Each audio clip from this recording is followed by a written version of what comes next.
Welcome to another episode of Pod for Good, a podcast where we learn from those doing good in the world, why they care, what we can do, and most importantly, what you, the listeners, can do. Pod for Good is produced and edited by Rana Productions, which is me. It can be found anywhere you get your podcasts. I am, as always, your chief philanthropod and class clown for social emotional learning, Jesse Ulrich. And I'm your vice admiral philanthropod and class clown for enrichment, Chris Miller. And today, our guest is Lauren Sivak, executive director of the Opportunity Project. We talked to Lauren about the Opportunity Project's upcoming fundraiser. We'll share information in the notes. The significant loss of federal funding for all enrichment programs and the differences in traffic and parking between Tulsa and Chicago. The important stuff. Yeah. Only the hardest hitting traffic news here on Pod for Good. Please enjoy. Lauren, how you doing? I'm doing great. So, I imagine a lot of our listeners probably have already heard of the Opportunity Project, but can you give us like a brief, quick summary about what the Opportunity Project does? Absolutely. At the Opportunity Project, we believe that young people succeed and our communities thrive when we invest in expanded learning. And so the OP is Tulsa's lead agency, and we feel really proud of our ability to steward resources effectively, equitably across Tulsa to ensure that every youth has access to high-quality, enriching after-school programs. And so when you say expanded learning, you mean after school, summer school, all the times when they're not supposed to be in regular school? That's exactly right. All right. You were talking earlier about that you're from Chicago, right? Yes, I am. I moved here in July 2022. And you were also a Tulsa remoter, correct? I am a Tulsa remoter. I guess I'm an alumni of the program, but my wife, then girlfriend, she's a boomerang. So she brought me to Tulsa for the first time in 2017.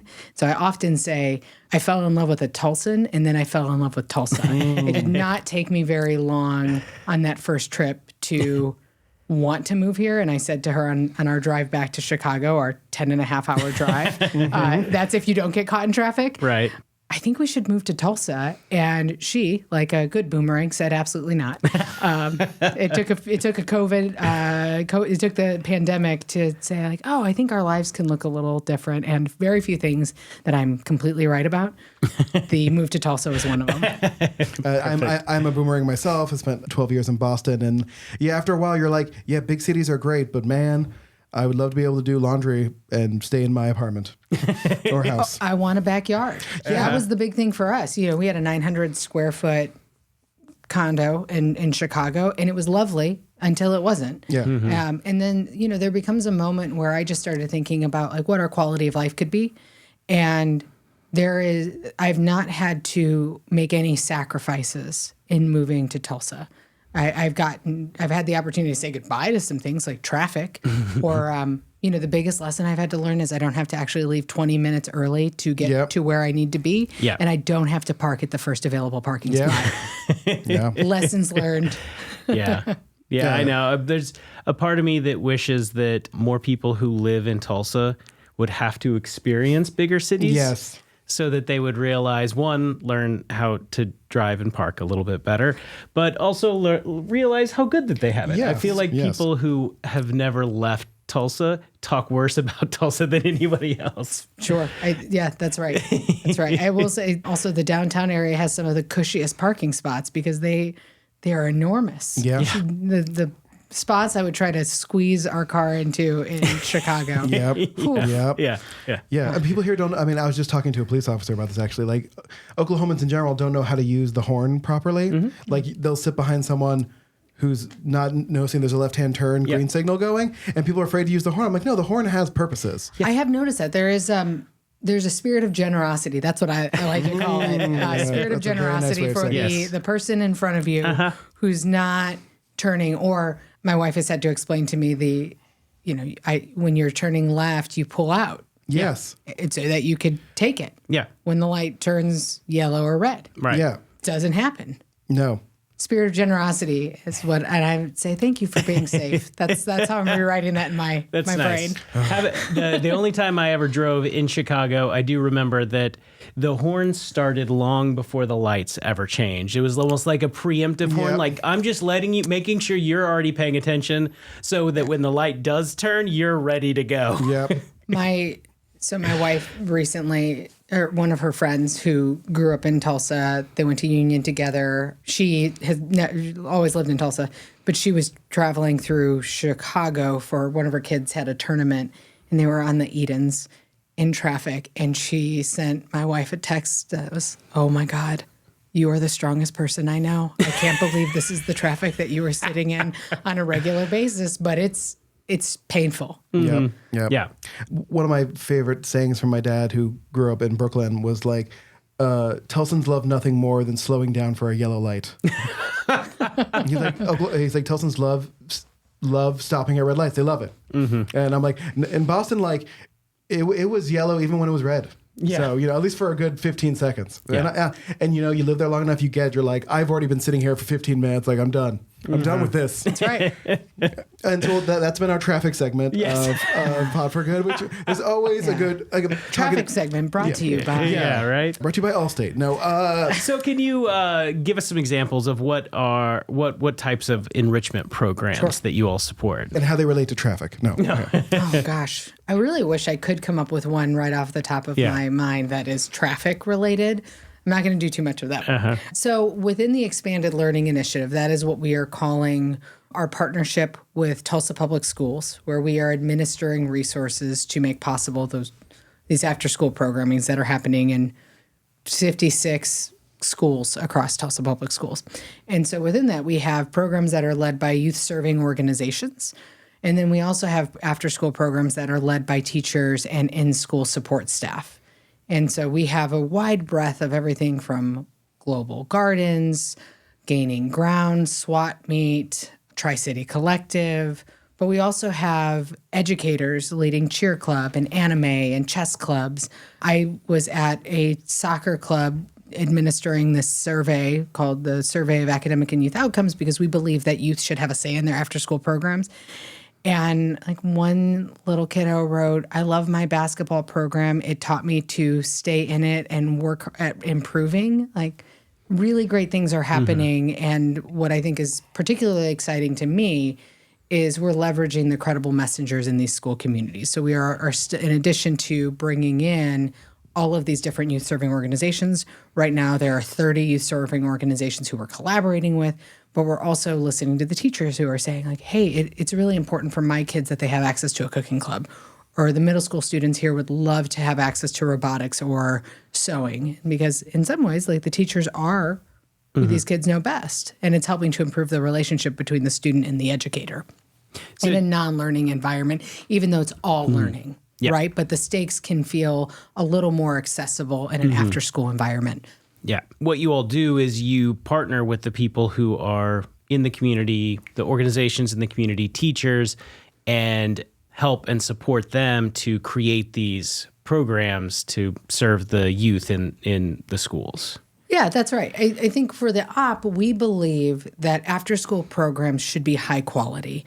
And so certainly we know high-quality programming is existing everywhere, but we're kind of the folks that can go in and verify that a program is high quality because we've been trained as external assessors through the Weichert Center and the Forum for Youth Inquiry. We use nationally recognized tools. We're also, I used the phrase earlier, like stewarding resources. So it's really important to the op that students across Tulsa Public Schools have access to after-school opportunities. So we are using our data system called TIDAL, Tulsa's Integrated Data for Expanded Learning, to track attendance. Now, it's a really robust attendance tracker because what I can do is pull up an interactive map and see after-school program availability by school district, by city council district, so I can ensure, hey, this district has less opportunities. We need to dial in and figure out, is there an opportunity to tap into the teachers, in-school professionals? Can we start partnering with some youth-serving organizations? And so once we do this assessment of the landscape, then we are entering into agreements with these organizations and these teachers. So we're making sure, A, that they are trained professionals going into the classroom, that the programs themselves are high quality. We are administering the survey so that youth can tell us what they think about those programs. And then we're offering professional development and continuing partnership resources along the way. And then it's kind of a rinse and repeat. So what are some of the barriers you run into when you identify those areas that need more programs, It's more always support? funding. Okay. And any youth serving organization is going to tell you that. For every one youth who is enrolled in after school programming, there are 4 waiting. And that is an Oklahoma statistic. So that means that we know that we've reached over 8,000 youth through our expanded learning initiative. It means there are a lot of young people who are waiting or who don't have access to expanded learning opportunities. And so with more funding, there's an opportunity to strengthen the youth serving workforce, because I don't believe that youth workers should do free or cheap labor, right? And if we want to ensure that the folks who are interacting with our young people are high quality, trained individuals, well, they need to be compensated for it. And we can't do that, can't compensate them well, certainly, without funding. So I want to take a step back for a second. So the Opportunity Project came into being in 2017, right? That's correct. So before that, when people wanted to do after school programs with students, they just had to go to whatever school they wanted to do the project at. Like, who was was there no middle person? Was there no organizer of it before then? I think I wasn't here in 2017. The only thing that I can go off of is my own experience as somebody who's led youth serving organizations, which is what I did in Chicago. And that was the model, right? I go to the school and I say, hey, I've got this after school program, or I have this in-school residency program that I'd like to bring to your school. And we might have that tough conversation around funding. Surprise, in Chicago, as is in the case in Oklahoma, those teachers who wanted to bring us in would have the hard realization that they don't have a budget for this. And so then me, as the person trying to deliver the program, then goes to the funder and says, hey, I have this elementary school, or I have this middle school, or this high school, where I'd love to build this partnership. Can you help fund it? One of the obstacles is often, and this is a pretty big gross generalization, but within philanthropy, you might have builders of programs and buyers of programs. And so like a builder of program might be somebody who is more amenable to innovative thinking. Okay, great. I'm going to give you some seed money to explore this idea and figure out if anything comes of it. For some funders, they would like to see a program that is already up and running. But the obstacle there is I can't get this program started without funding. And so the op started with funding from the Wallace Foundation, where we were working really deeply with 7 schools and overseeing their expanded learning programming. And then COVID-19 happens, and the op, like every other nonprofit, has its COVID chapter where everything shifts, right? And so like one of the things that I often talk about is in Chicago, theaters pivoted, not just to maintain relevancy, but to better serve their communities. And so missions kind of went out the door, and you had theaters opening up their lobbies as mutual aid destinations, right? That's certainly not in the mission statement of Steppenwolf Theater Company, right? So the op goes from depth of programming working with 7 schools to breadth of programming working with 63. So we had to expand quickly. The Opportunity Project sounds like a very innovative way of handling a large public school district that is going to have lots of schools and lots of desires from different students to do different things. And I'm amazed it took this long for, are there other, do you know of other organizations in different cities that are kind of like the Opportunity Project? Yeah, there are intermediaries doing similar work across the country. And I think one of the things that has become, Jesse, you're absolutely right. Every school district should have an organization like the op, because the amount of labor it would take for the district to enter into 30 MOUs with youth serving organizations and 145 agreements with these in-school professionals who are leading the after-school clubs is a huge administrative lift. I'm not even going to talk about all of the partnerships and professional learning and the data collection that we're doing in addition to just the I'm going to get you to this school at this time and make sure that the school knows that you're coming. Huge. Yeah, just a reminder, especially at least in Tulsa Public Schools employees and teachers are already massively overworked. So it's not like they would even have the time to do this if they wanted to. Well, and I think that's one of the things that makes me really excited about the after-school programs that are led by in-school educators and in-school support staff. We had 157 folks apply to lead after-school programs through what is historically called Team Tulsa Expanded Learning Supplement, what next year we're going to be calling Tulsa Enriched. Better. It's less words, it's better. Less words, better. We're just trying to streamline it for our audiences, but we pay teachers to $25 an hour to lead these after-school programs.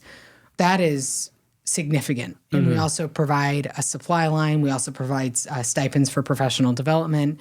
We had one teacher last year who received a check from us in December, and she called my colleague and said, left a voicemail. I don't know why did I get this check? Am I allowed to cash it? I'd love to cash it. Can somebody please remind me why the op is sending me this money? And so my colleague, Sandy Boyaki, who is the point person for all of these teachers and support staff, she calls her and she said, oh, well, this was the after school club that we're paying you to lead. And the teacher said, oh, I forgot. I thought that was something I was supposed to do for free. And that is not unique to this teacher. No. Yeah. And so for some of our teachers, if they lead an entire school's worth of programming, that's an extra $2,100 in their pocket. Yeah. Yeah, that's amazing. I mean, just thinking my experience in high school, my rugby coach was a volunteer because it was a club, it was a school club, which means the school's not going to fund it, but it's still affiliated with the school. And he even actually helped fund for some of the kids who couldn't afford equipment.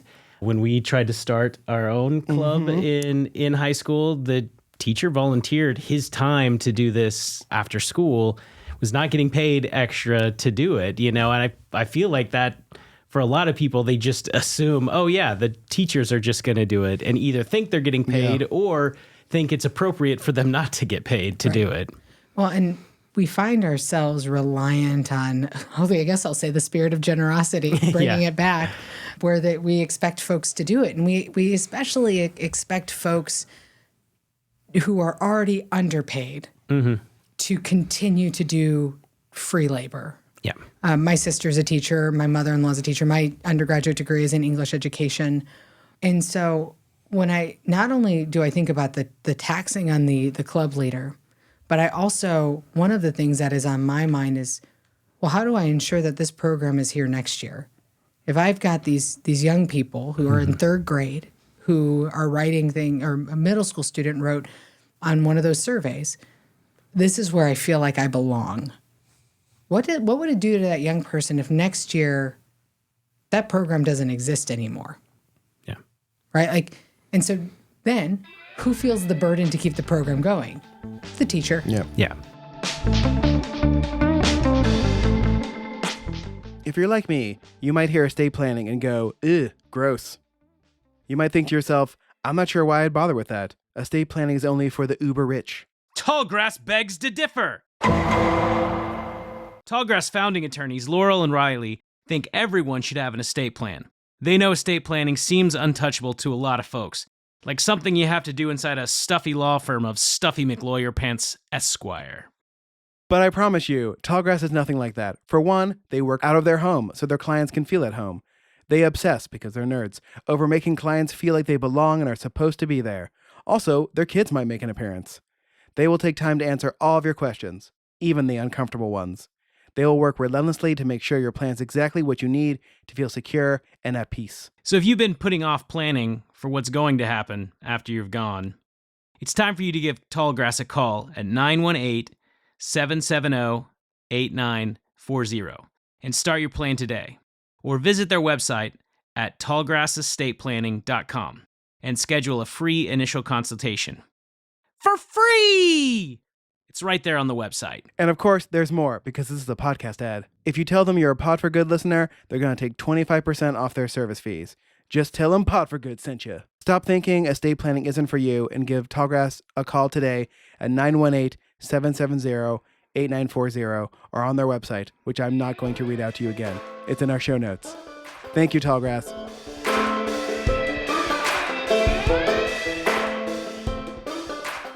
I just want to let our listeners know, if you're wondering what club Chris and I started in high school, this is very important. I'm very proud of it still. It was called CRASS, Citizens Responsible for the Appreciation of Social Satire. The school did not want that group. And well, first, if you remember, we tried to start a club that was just going to be us watching The Simpsons. Well, and that's because Booker T had a Simpsons appreciation club, and that's what I tried to get started. And this one vice principal wouldn't have it, so I came up with Crass. There was no opportunity project to vet how great our club was going to be. Advocate on your behalf. That's one of the questions we ask is what type of clubs would you like to see at your school? And Exactly. I'm now imagining the hilariousness of us trying to fundraise for that. That would have been something. Let's talk about the fundraising issue, because especially like coming out of COVID, there was a lot of money thrown around. And so the Opportunity Project and a lot of nonprofits had some extra funding, and it's now 2024 and some of that funding is not continuing. And so can you talk a little bit about the challenges that the Opportunity Project has upcoming and how people can help? Sure. You asked earlier, what is one of the biggest challenges? It is funding. Congress is not renewing ESSER funds, which is elementary and secondary school emergency relief specifically for after-school programming. And so we're grateful for our partners in the district. Tulsa Public Schools has invested $10 million over the last several years in expanded learning. That's 3 years of incredible investment. We are reaching over 8,000 youth in school year 23-24 alone. But because those funds are not being renewed, we're going to see those millions of dollars that had historically been invested year over year no longer become available. And so if any of your listeners have a big bucket of money to the tune of $3 million, I'd love to talk to them. I'd love to talk to them too, honestly. Yeah. Okay, we can talk to us. We'll have another podcast. Where talk about our millionaire listeners, please reach out. But one of the ways, if the common listener, right, is thinking about how can I support expanded learning, it is as an advocate. It's getting involved with your school board. It is calling your principals and asking them, hey, do you have a sense of like how many after-school programs in Tulsa Public Schools? Because that's who our partnership is with. But ESSER funds going away is going to affect all of the districts everywhere. It's not a problem that is unique to Tulsa Public Schools. It is, one, the phasing out of ESSER dollars and the impact it will have on expanded learning opportunities is going to be far-reaching.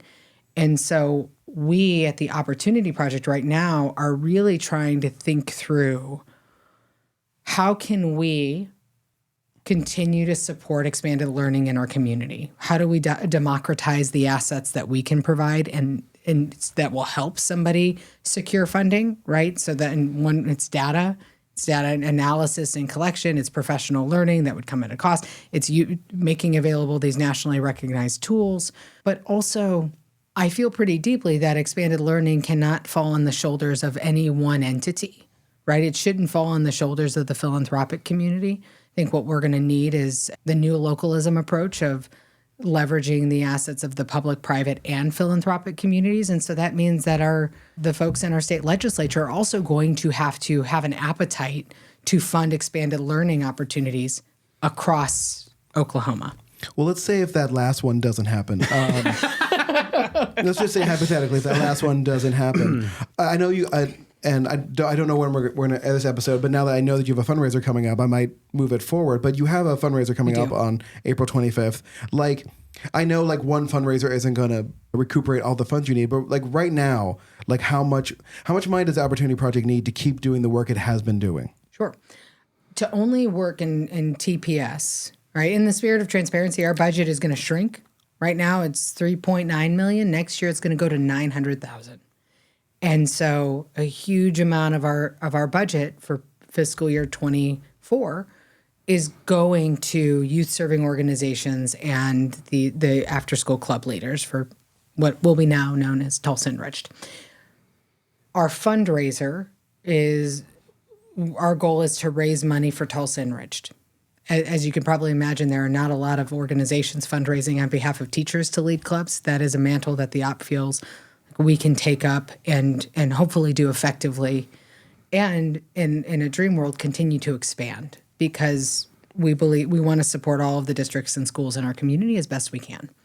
If I could wave a magic wand for what my annual budget would be to provide expanded learning to Tulsa, because we exist in Tulsa, even though we are heavily in partnership with Tulsa Public Schools, I mean, we're looking at a $6 million to $9 million budget to maintain the current.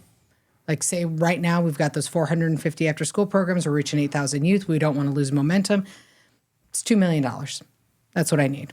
All right. And our fundraiser is next week. But Tickets are $25. tickets are $25. But I do believe, I think the money exists, right? There's very few in most of our cities across the country, that there is an opportunity to invest in your education system. And supporting expanded learning opportunities is one way to help Tulsa thrive. I think that the vitality of Tulsa has to be interwoven with an education system that supports youth before, during, and after school.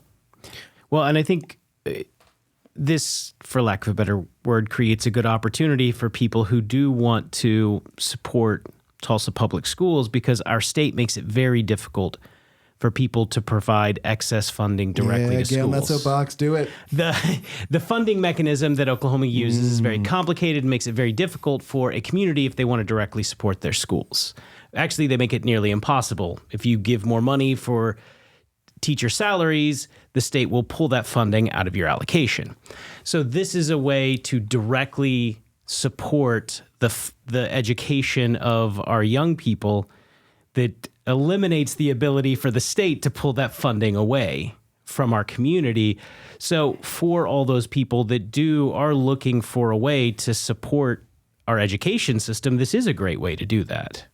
Oh, and I was going to say, like, the Opportunity Project hasn't really had to fundraise before, right? Like, that was never one of your priorities because of the way the original funding started. So, like, this is new to you. Right. We don't have a robust model for contributed income. Our funding for the Expanded Learning Initiative is earned restricted revenue.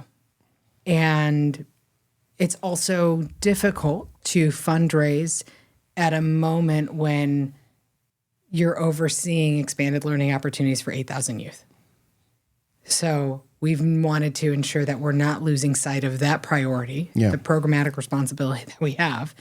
And also, we have operated with a bit of tunnel vision. And my background is in nonprofit leadership, so I am relatively new to Tulsa, so I'm still trying to get the Rolodex of those who have the affinity, propensity, and capacity to support expanded learning. I know not every donor is going to want to fund after-school programs. I'm trying to find those who do, because a $3,000 investment will provide 15 youth with 28 weeks of after-school programming. That's an investment of $200 a youth. Those folks exist. Yeah. You want to sponsor a school, it's $15,000. You want to sponsor a feeder pattern, we're looking at $60,000. You can place 5 Tulsa enriched after-school clubs at those schools to the tune of $200 per youth, and then it ends up being like less than $2 an hour for quality after-school care. You're not going to find that anywhere. So when I think about also not only the impact of phasing out of ESSER on young people and on the youth-serving workforce of organizations and in-school professionals, the impact on working families. During my first couple of weeks with the OP, I was visiting a couple of schools for site visits, and I was chatting with a 4th grade student who was waiting for her chess club to begin, and she said to me, if I wasn't here, I'd probably be home alone. That is not unique to her, and that problem will only grow next school year. So those donors, those millionaire donors who listen to Pot for Good, are many listeners. Well, I have to imagine they're listening because they're trying to think, what is the next nonprofit what should I give my money to? Where should I give my money to? The thing that I will often tell folks, because one of the curiosities is, well, why do I give money to the OP instead of just giving it to the youth-serving organization? Right? That's an obstacle. That is a storytelling obstacle that I have to get better at. One of the things that has been communicated to us is the OP is a resource multiplier. So some of that money that comes to us is going to go back into the community, and some of it is going to, again, democratize assets that they otherwise these organizations and leaders wouldn't have. Well, like, I was at one of your trainings for Tri-State Collective because we were going to do a podcasting workshop in schools, and I noticed there was a representative from the Tulsa Zoo there, right? The zoo, which also has to do a lot of fundraising too, because it ain't cheap running a zoo. Like, I imagine if they couldn't find another resource to help pay that one person to go to a school, like they wouldn't send that person. Yeah. They don't have that extra money. So my argument to giving money to the Opportunity Project is like, you can support both, but like supporting one doesn't guarantee an after school project, you know? Like giving money to the zoo doesn't guarantee there's a Tulsa Zoo after school project. Oh, absolutely. And also, you know, one of the things that I've been working in nonprofit for a long time. Anytime I've wanted to do like a professional learning or development workshop, I needed to write a grant proposal, and I needed to find funding, which if I was trying to find funding, that takes time from the other thing that I'm trying to do. Yep. Right. So now we are making available nationally recognized professional development opportunities rooted in positive youth development that costs thousands of dollars to send somebody to. Right. Any youth-serving organization has access to them for free. And we also provide for some of our larger partners, we'll say, hey, do you want us to do structure and clear limits for your team?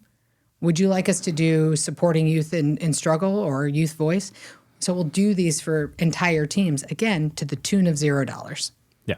Yeah, I mean, I think that is kind of the point, that your organization has the expertise, the skills, and have developed capabilities that each individual organization, it'd be cost prohibitive for them to do the same thing. That's exactly right. Sometimes the same argument it's a United Way model. United Way, right? Because United Way is able to do things at scale in a way that some of, especially small organizations they support, would never be able to do. And so they provide, it's more than just here's funding, here's paying for something, it's here's support, expertise, and training that you would otherwise not be able to get. And so everyone is better at what they do. Yep. I think about the number of number of organizations who might apply to a funder to, you know, I need to develop a new data system to track the youth that I'm working with, right? And some, they might pursue Salesforce, they might pursue any number of really expensive programs. Our program is free. And it's already integrated with PowerSchool, which is the district's student database system. Now, student information is confidential, but what you get access to as an organization is real-time data about the youth that you're serving, so you can make informed decisions about quality and equity, but also chronic absenteeism is on everybody's mind. You can measure the average daily attendance in your class or your program and use that for grant reports. You're not going to be able to do that with Salesforce because it's not integrated with PowerSchool. And so, to your point, yes, by all means, if you want to fund a bunch of youth-serving organizations to set up their own data system, I'm not going to fault you for that, and I'm not going to fault them for wanting to maybe create a new system for themselves. But the robust system already exists, and it does the things that they want to do. And our partners like 9B know this program really well. So 9B also might be your partner on that grant narrative. And so they're similarly trying to direct folks to Title, because Title, like our professional learning opportunities, is something that would be unbelievably expensive if it was not offered by the op. You've worked in nonprofits. You know, like sometimes the leadership of a nonprofit will focus on something like a new data management system because it's like something new that they can point to, and it's easy to, it might be easier to fundraise for, but like it's not necessary, nor will it be useful to you if you don't actually use it. Yes. And so using a system that other organizations are already using, then there's then resources on best practices and all that kind of stuff. Yeah. So that's great. Shout out to 9B. Yeah. Well, we have, the comparative data, right? So so at the very least, one of my dreams is that any funder in Tulsa who funds an after-school program includes a requirement. You need to be using Title. It's at no cost. Yes, it's going to take some time, but you know what?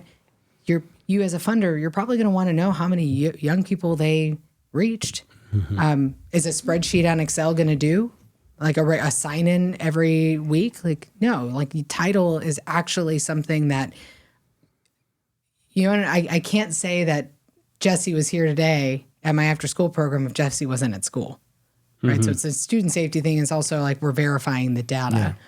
But the other thing that it does is we plugged into this map that shows us where kids are tuning into their after-school programs and where are their potential deserts in expanded learning. And then we get to poke at why. Why isn't anybody going to this community? Do teachers know about Tulsa Enriched? Is there a way for us to like go to the youth and say, what are you interested in? Right now, the last time I did the survey, there was a kid who was really advocating hard for Slime Club. Probably maybe like a little crass club. Yeah. Like you all. Yeah. And he Bring it back. convinced, I had like 9 kids write Slime Club on what club they want to have next school year. This kid was Love it. politicking. I love you it. know? I love it. Listen, like those you are can teach them the opportunities. chemistry of how to make slime. You can make slime. Exactly. Anything Exactly. can be educational. Yeah. Kid raised his hand this week. Can I have paintball? And I was like, boom. Interesting. Great. Yeah. I think that's, write it down. Yeah.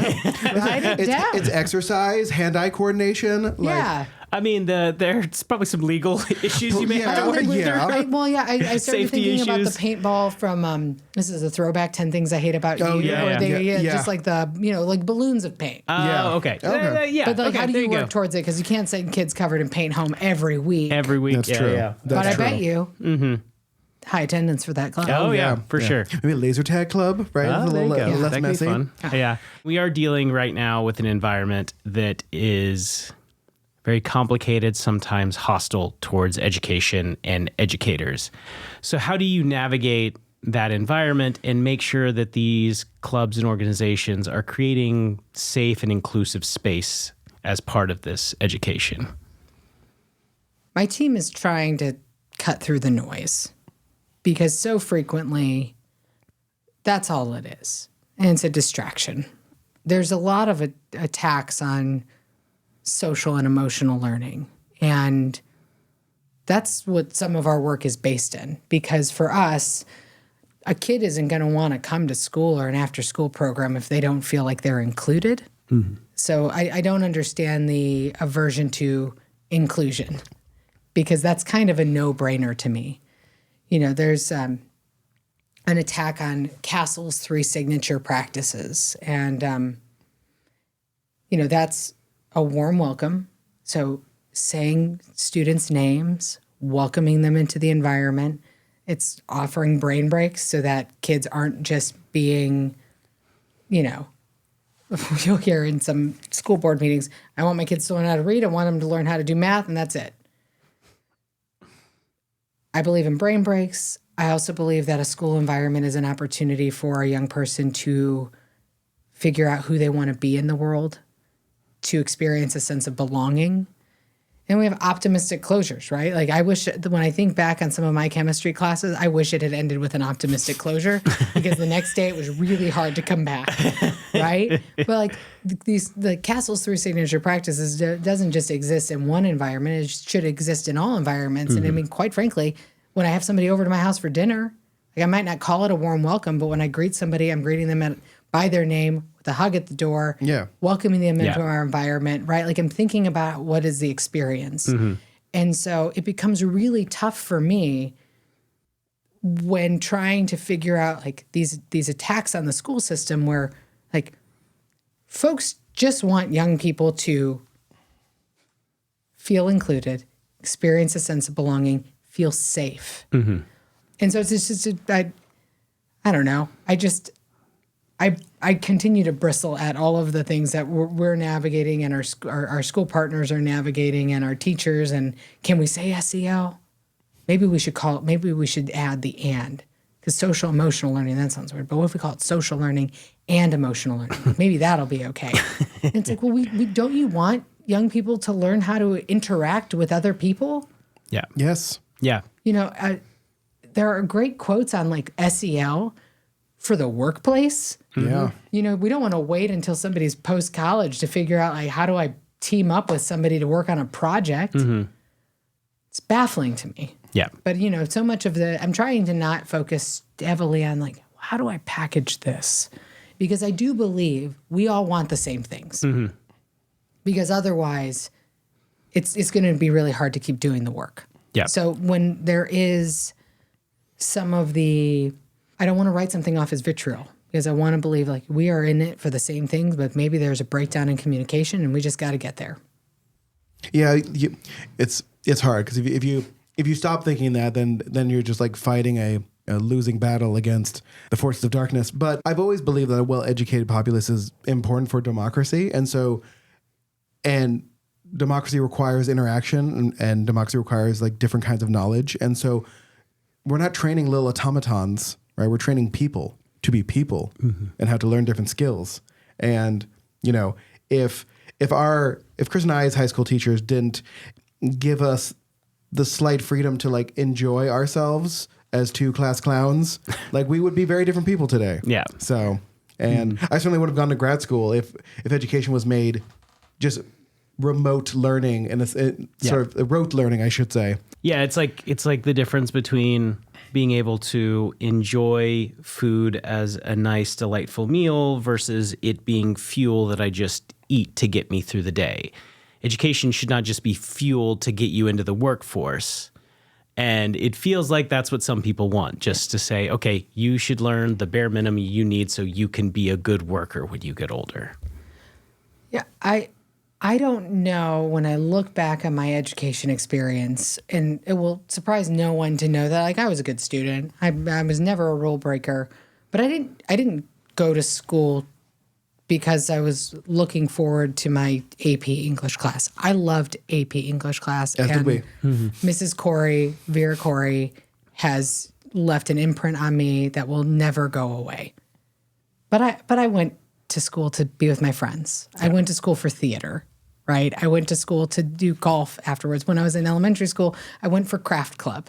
Yeah. Right? I went for these things that made me feel a little more human in a way that, like, in second grade, learning how to spell pneumonia didn't. You know? Yeah. And I still remember that as a core memory that I have of spelling bee and getting ass pneumonia.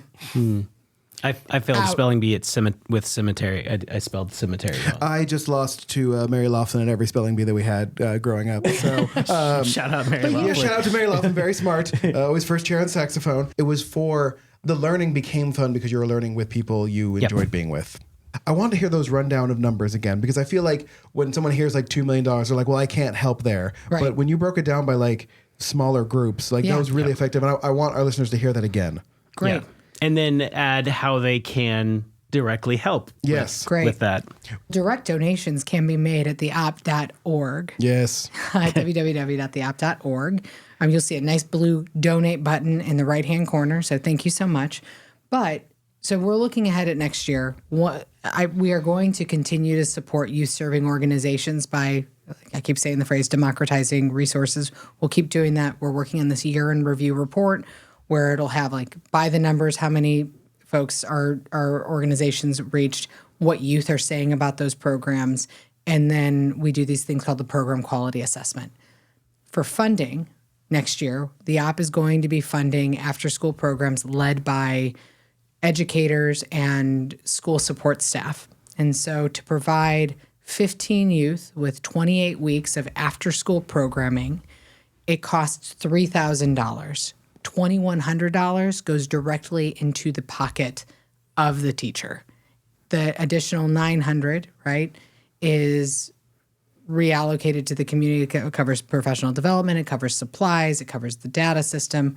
But that $3,000 investment essentially provides 15 youth, 28 weeks of after-school programming, which is $200 per young person. That's a huge impact, right?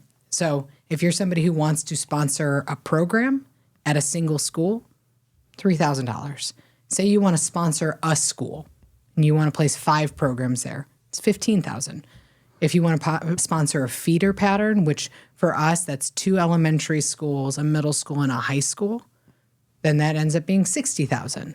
One of the things that we feel really strongly about is if you come to us and you say, hey, here's a specific school I want to support, great, we can make that happen.